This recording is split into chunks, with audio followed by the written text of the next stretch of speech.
How's it going, everyone? In today's video, we will be looking at prototype images of the Skylanders franchise you've never seen before. Even some that make you question what Skylanders could have been or what was in the future of the franchise before being cancelled.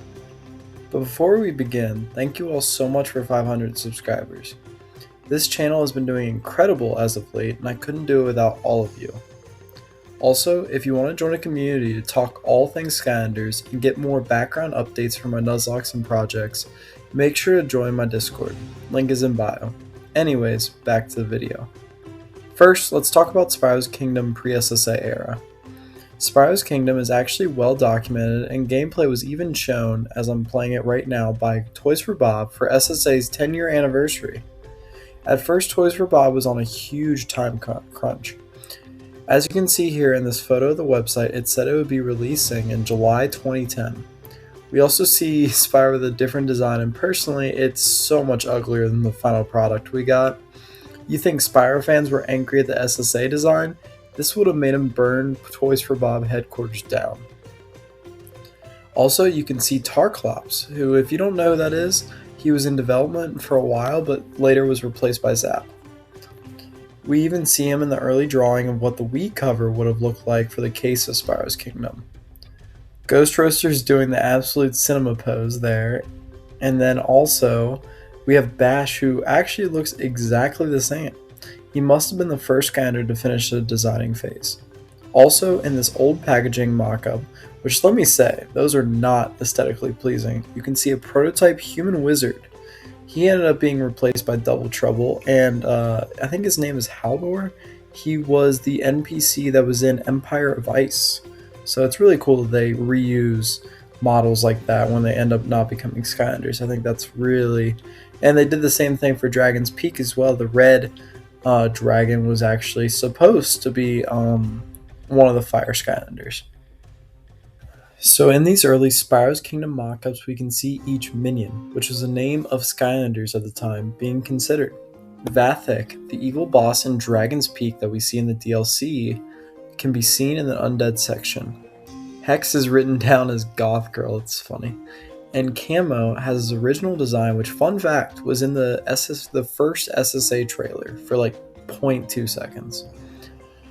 In the unassigned section, we can see an eagle centaur, which we never saw. We never saw this again as like an NPC or reused art. We never saw it again. And also, if you can see Boomerang Dino and the Golden Sheet, it's pretty obvious those two are Dino Rang and Trigger Happy. So to me, that says that they didn't know what to put these Skylanders, like what element to put them in. So next, there was an early image of Life Spell Punks being weak to undead. I love this ideal, and I think they should have kept it with the idea that Skylanders of the opposite element do more damage to enemies of a certain element. Finally, we visit the secret locations, which later turn into adventure packs. We obviously see Pirate Seas was the very first adventure pack to be finalized, but this design looks much more cartoon style. Next is Troll Battlefields. I'm guessing this DLC turned into the actual level, the tech level battlefield that we fight the Troll Tank boss fight for. Here's a fascinating one, the Lost City of the Pandorans. I'm guessing this means that the original name of the Archeans was the Pandorans, and this is an early design of the Weapons Master. Very similar design, but much more colorful. Finally, we have Cinder's Tomb. It's fascinating there was a single DLC based on one Skylander, as we really didn't see that again until Imaginators with Crash Bandicoot and the Thumpin' Wumpa Islands. Next up, we have Mounts and Mechs. There truly aren't many pictures of this, but so much can be theorized. These images came out a couple of months ago, and personally I disagree with every single theory I've heard. Many think it was a scrap Skylanders 7 idea, others think it was original Superchargers idea. First, when we look at this image, artwork like this looks more Toys for Bob. If we were to assume this is Toys for Bob's work, then this was most likely a very early idea for either Trap Team or Imaginators. If you look at the base, some of those mounts have a purple base with a clear bottom underneath. There is no way after Imaginators, Toys for Bob, nor Vicarious Visions would go back to the clear base, as they hadn't had it for over 2 years at this point. Also, why would Skylanders 7 be this idea if Superchargers is already released? It's way too close and similar to that gimmick. My guess is that 2013, when they were deciding what ideas they should do for the future, they landed on this idea and consider it for Skylanders 6, like as really early planning for Imaginators, or what the 6th game will become.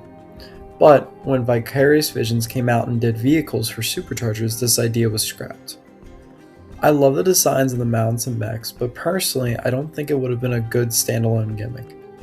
Although this wasn't an early Skylanders 7 artwork, this idea was used in a later Skylander that was planned for the 7th game. We actually know this is confirmed because we know about Riding Hood, which should have been a Skylanders Imaginators Part 2 game in 2017. She would have been a part of it.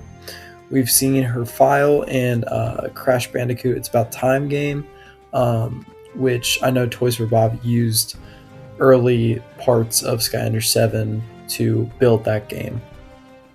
Next up, we're talking about scrapped vehicles and swappers driving them. In this picture, we see Free Ranger and Magna Charge with their own vehicles. I've seen many people say that this didn't make it far into development.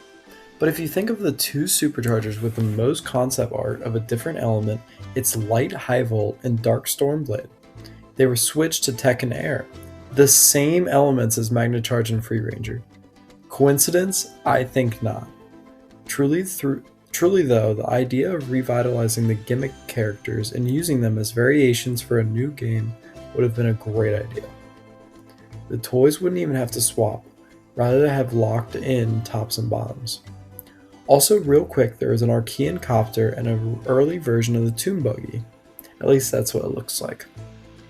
And let me just say, these two would have easily been some of my top Supercharged vehicles. It is a shame they were scrapped.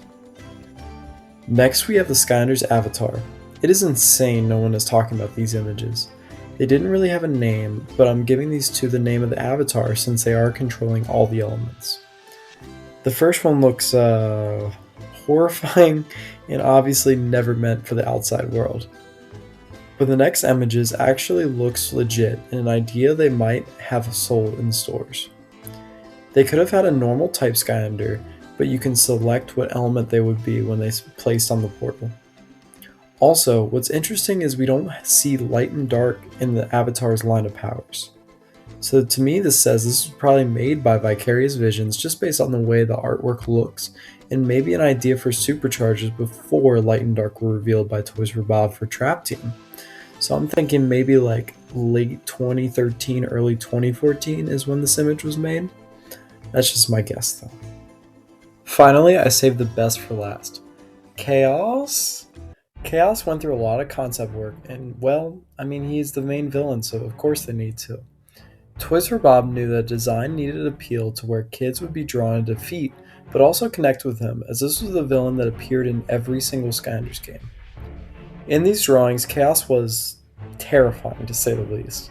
It would have been a terrible addition as the main villain because these troll, wizard, and demon designs are way too scary for kids.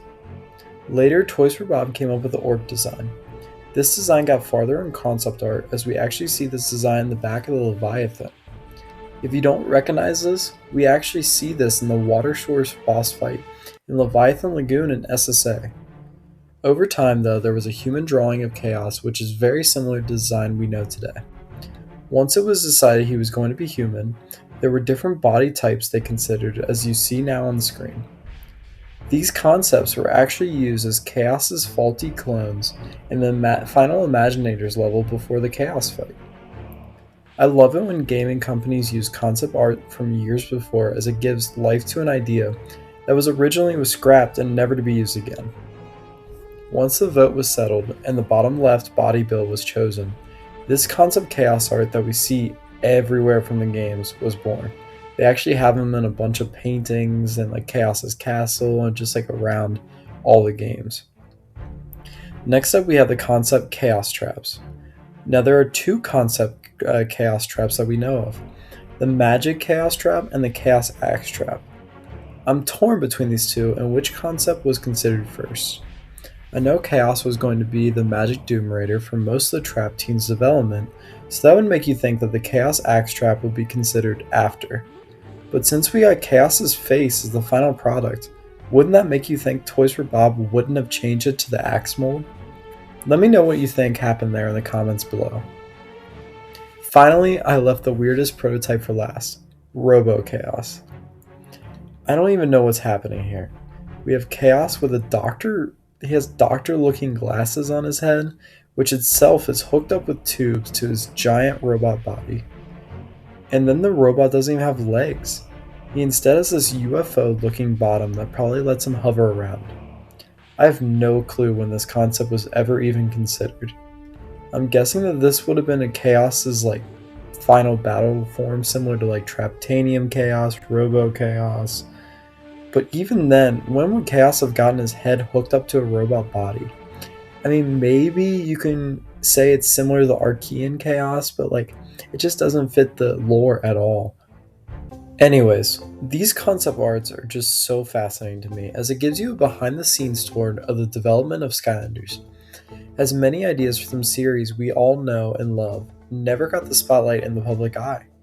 There are so many more concept arts I didn't cover, so if you enjoyed this video, make sure to like and subscribe.